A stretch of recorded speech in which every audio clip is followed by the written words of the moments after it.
जैसे कि आपको पता है कि हमने इंडियन इकोनॉमी क्लास 12th में चैप्टर फर्स्ट स्टार्ट कर रखा है on the eve of independence. आज मैं उसमें आपको जो हमारा थर्ड टॉपिक है industrial sector on the eve of independence वो बताने जा रही हूँ। ठीक है, जब हम बात करते हैं कि on the eve of independence मतलब जब हम इंडिपेंडेंट हुए थे तो ब्रिटिश हमें कैसी इकोनॉमी देकर गए थे, वो कैसे हमारी इकोनॉमी की क्या फीचर्स थी हमने फर्स्ट लेक्चर में पढ़ा। फिर वो एग्रीकल्चर सेक्टर हमारे लिए कैसे छोड़ कर गए थे वो हमने सेकंड लेक्चर में देखा। और आज हम पढ़ने जा रहे हैं इंडस्ट्रियल सेक्टर वो हमारे लिए कैसा छोड़ कर गए थे, तो उसके बारे में अब हम स्टडी करते हैं। तो हम चलो स्टार्ट करते हैं।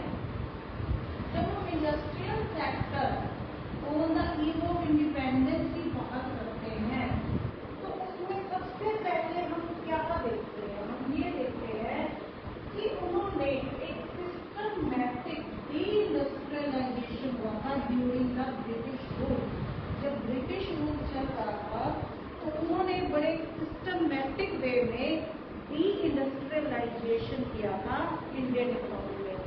इंडस्ट्रियलाइजेशन मीन्स जब क्या होता है इंडस्ट्रीज यहाँ पर सेटअप होती है। डी इंडस्ट्रियलाइजेशन मीन्स जब यहाँ पे इंडस्ट्रीज क्या होती है डिस्ट्रॉय की जाती है, तो वो क्या था the systematic deindustrialization during the British rule. यहाँ पर प्रॉब्लम ये थी कि जो उस टाइम इंडिया के अंदर हैंडीक्राफ्ट जो इंडस्ट्री थी ना वो हमारी एक वेल नोन इंडस्ट्री थी। हम वर्ल्ड फेमस हैंडीक्राफ्ट इंडस्ट्री के अंदर हम वर्ल्ड फेमस थे before the British rule. British आने से पहले हमारी हमारे जो हैंडीक्राफ्ट था वो वर्ल्ड फेमस था। ठीक है, लेकिन क्या किया गया इसको decay happened due to the colonial policy of the British government deliberately exploiting the Indian economy. इन्होंने ब्रिटिश गवर्नमेंट ने जो कॉलोनियल पॉलिसी थी उसके अंदर हमारा डेलिबरेटली हमारी इंडियन इकोनॉमी का एक्सप्लॉइटेशन किया, जानबूझकर एक्सप्लॉइटेशन किया। ठीक है, और वो क्या रहा था जब यहाँ पर वो ब्रिटिश यहाँ इंडिया के अंदर रूल कर रहे थे उस टाइम ब्रिटिश में क्या आ रहा था, ब्रिटिश में इंडस्ट्रियल रेवोल्यूशन आया हुआ था। मतलब वहाँ पर नई नई इंडस्ट्री सेटअप हो रही थी, तो उनको उनके लिए इंडिया जो था ना वो दो वे में काम कर सकता था। कैसे काम कर सकता था, एक तो वो चाहते थे कि इंडिया से उनको क्या मिल जाए रॉ मटेरियल मिल जाए। ठीक है, वो रॉ मटेरियल का इंडिया को क्या बनाना चाहते थे, एक्सपोर्टर बनाना चाहते थे। और फिनिश गुड्स का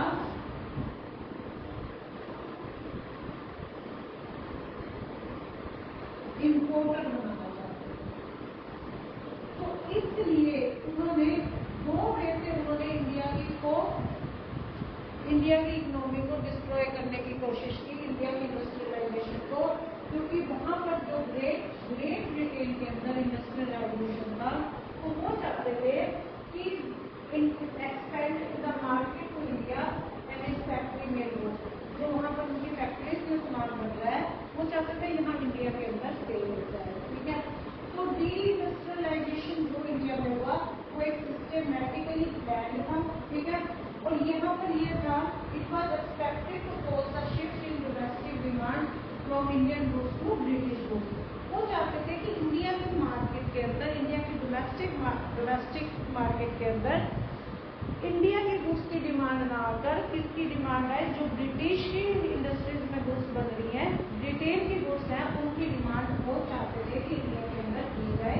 तो इस तरह से इन्होंने इस दो मोटिव को लेकर टू मोटिव थे, टू फोल्ड मोटिव था जिसको लेकर इन्होंने यहाँ पर सिस्टमैटिक डी इंडस्ट्रियलाइजेशन किया। ठीक है, टू फोल्ड मोटिव जो थे जो मैंने अभी तुम्हें समझाए वो क्या थे इनकी, ये चाहते थे कि reduce India to the status of mere exporter of raw material for the upcoming modern industries in the Britain। और दूसरा क्या था कि जो मार्केट है वो ब्रिटिश गुड्स की क्या हो जाए, इंडिया क्या बन जाए, ब्रिटिश गुड्स की एक मार्केट बन जाए, फिनिश गुड्स के लिए मार्केट बन जाए, और यहाँ से इनको सस्ता रॉ मटेरियल यहाँ से ये इंडिया से ब्रिटिश की इंडस्ट्रीज के लिए इनको रॉ मटेरियल इजीली मिल जाए। ये टू मेन फोल्ड इनका मोटिव था, जो जिसके पीछे इन्होंने सिस्टमैटिक डी इंडस्ट्रियलाइजेशन किया था। ठीक है, वेरी इंपॉर्टेंट है। दो मोटिव थे, रॉ मटेरियल का एक्सपोर्टर बनाने के लिए,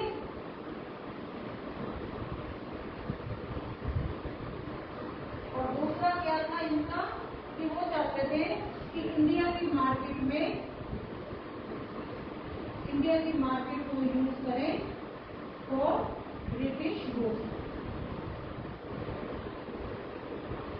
तो इस वे में इन्होंने क्या किया था, दो मोटिव को लेकर डी इंडस्ट्रियलाइजेशन किया था। ठीक है, इसके बाद अगर हम बात करें कि कौन से फैक्टर थे जो जिसके कारण इंडिया का जो वर्ल्ड फेमस हैंडीक्राफ्ट इंडस्ट्रीज थी वो इन्होंने खराब कर दी, तो कौन कौन से फैक्टर कंट्रीब्यूट करते, इसमें कैसे कैसे इन्होंने इंडिया की फेमस हैंडीक्राफ्ट इंडस्ट्री को डिस्ट्रॉय किया था।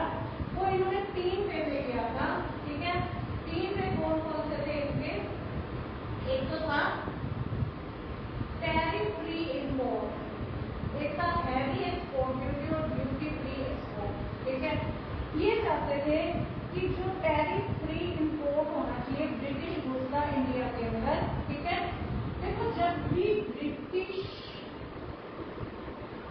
गुड्स इंडिया के अंदर आएंगी, अगर ये इंडिया के अंदर आ रही है और इन पर ये क्या है, टैरिफ फ्री है,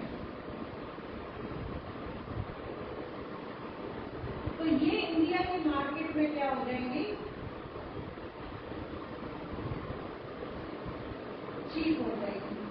जब ये इंडिया की मार्केट में सस्ती हो जाएगी तो हमारी जो हैंडमेड गुड्स थी वो क्या होंगी, महंगी होंगी। ठीक है, वो वहाँ यहाँ के लोगों को कॉस्टली लगेगी, और इनकी जो factory made machine made goods होगी वो यहाँ पर सस्ती होगी क्योंकि उनको टैक्स भी नहीं पड़ रहा।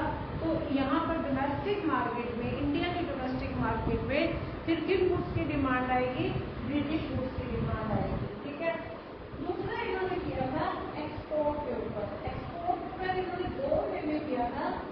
एक तो जब क्या होता था, इंडिया से फिनिश गुड्स जाती थी, फिनिश गुड्स का जो एक्सपोर्ट होता था, ठीक है, उसको इन्होंने क्या कर दिया था, heavy duty, heavy export duties लगा दी।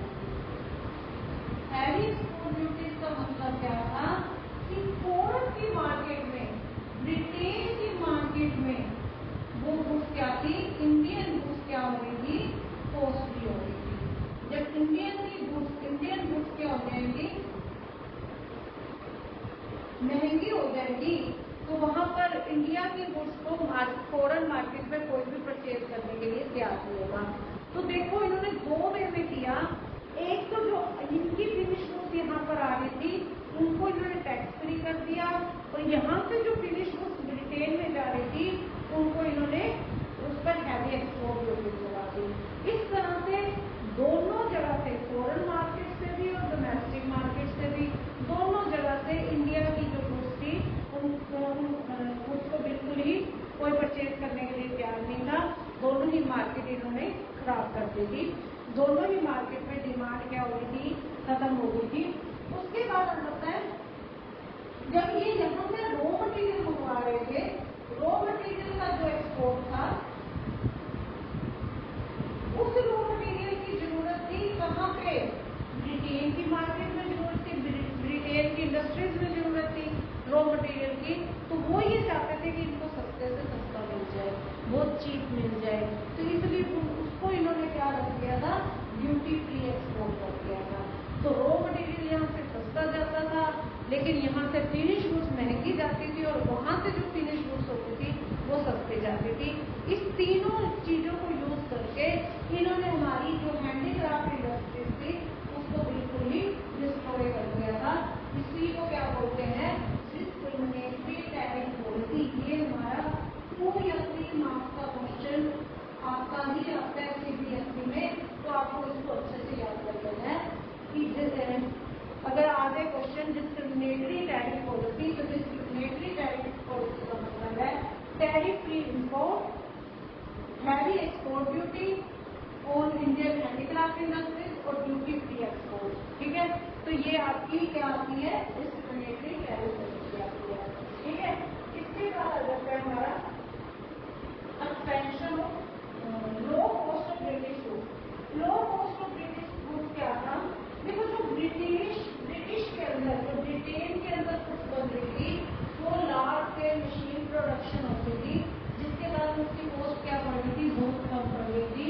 वो चिपर होने के कारण जो हमारी हैंडमेड गुड्स थी वो उसके आगे ये बहुत ज्यादा सस्ती थी, जिसके कारण जो इंडियन की गुड्स थी उनकी जो मार्केट में क्या हो गया था, लॉस ऑफ मार्केट हो गया था। इंडियन गुड्स की मार्केट में डिमांड ही खत्म हो गई थी, क्योंकि ये जो इनकी गुड्स की कॉस्ट क्या होती थी, एक तो मशीन में गुड्स थी, दिखने में सुंदर थी, और दूसरा क्या थी, उनकी कॉस्ट इनको कम पड़ती थी, क्योंकि ये लार्ज स्केल में प्रोडक्शन करते थे। ठीक है, इसके अलावा जो अगला पॉइंट था वो है disintegration of Indian kingdom. During the British rule जो इंडियन किंगडम थे, जो यहाँ पर राजा महाराजा थे, वो क्या हो गए थे, डिसअपियरिंग होना स्टार्ट हो गए थे। ठीक है, अब जो उनकी प्रोटेक्शन थी, जो कि हैंडीक्राफ्ट जो गुड्स थी उसको कौन परचेज करता था, राजा महाराजा ही परचेज करते थे। तो अब राजा महाराजा ही जब नहीं देते तो उनकी मार्केट से डिमांड भी हैंडीक्राफ्ट इंडस्ट्रीज की क्या होगी, खत्म हो गई। ठीक है, क्योंकि इससे इनकी पावर क्या होगी, खत्म होगी। ठीक है, अब ये अपना जो रॉयल स्टेटस था इन्होंने अपना डिक्लाइन हो गया इनका।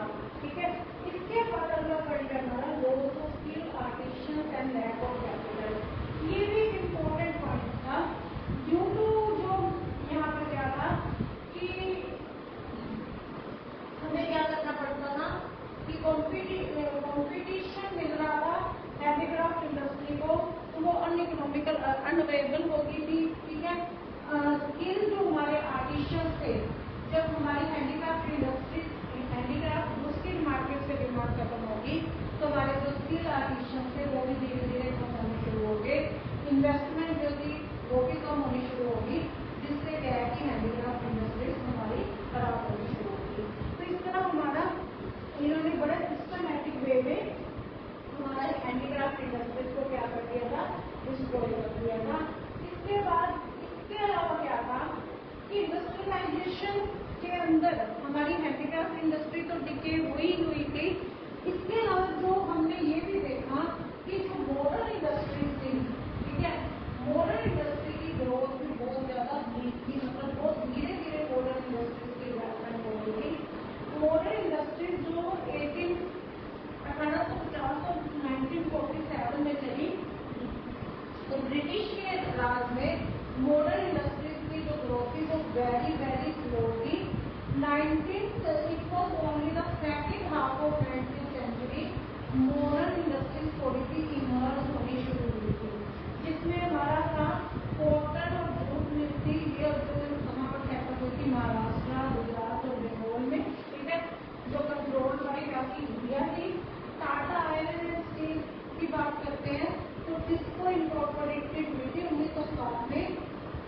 ये हमारी इंडियन इंडस्ट्रीज में एक माइलस्टोन था, जिससे हमें आज भी ये हमारी इंडस्ट्रीज में, हमारी इकोनॉमी में इसका जो बहुत इम्पोर्टेंट रोल है। ठीक है, इसके अलावा जो हमने देखा कि जो सेकेंड वर्ल्ड वॉर के बाद